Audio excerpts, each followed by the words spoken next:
बहुत ही खास बात। एक बार किसी जंगल में 3-4 बरसों तक बारिश ना हुई। शदीद खुश्क साली ने जंगल को कहतज़दा बना दिया, यहाँ तक कि जंगल के बेशतर जानवर इलाका छोड़ने पर मजबूर हो गए। जो रह गए उन्हें जिंदगी बचाना मुश्किल हो रहा था। उनमें जंगल की वो कमज़ोर चिड़िया भी शामिल थी। ये बेचारी भी कई दिन से भूखी प्यासी थी। इस आस पर कि शायद किसी दरख्त से उसे कुछ खाने को मिल जाए, उसने कई मील की मसाफत तय कर ली, लेकिन उसे कहीं कोई ऐसा पेड़ दिखाई नहीं दिया जो उसकी भूख और प्यास का सामान बनता। उसने आसमान की तरफ देखा और अल्लाह से रिज़्क़ के लिए फरियाद की। इसी दौरान अचानक एक शेर की गर्राहट सुनाई दी और दूसरे ही लम्हे एक मोटा ताज़ा हिरन शेर के पंजों में था। शेर खूब पेट भरने के बाद एक तरफ होके बैठ गया। अब बचे खुचे हिरन को खाने के लिए जंगल के दीगर जानवर जमा थे। शेर ने अचानक मुंह खोला।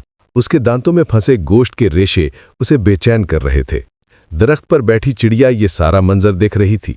अचानक उसने एक उड़ान भरी और सीधी शेर के मुंह पर आकर बैठ गई। अब वो उसके दांतों से रेशे निकालती और खाती जाती। शेर को चिड़िया का यह अमल इंतहाई राहत पहुंचा रहा था, यहां तक कि चिड़िया पूरी तरह सैर हो गई।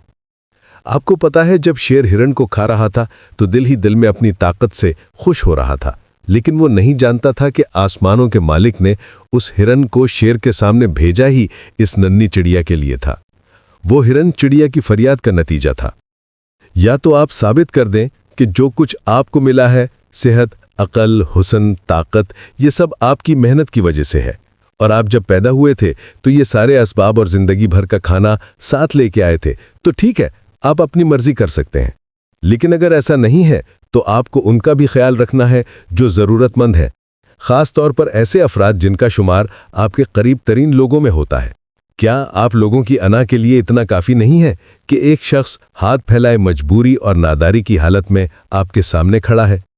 अगर आपको अल्लाह ने नवाजा है, ताकतवर बनाया है, तो शेर की तरह अपने रिस्क के हुसूल को अपनी ताकत, जहानत और मेहनत का जरिया मत करार दो।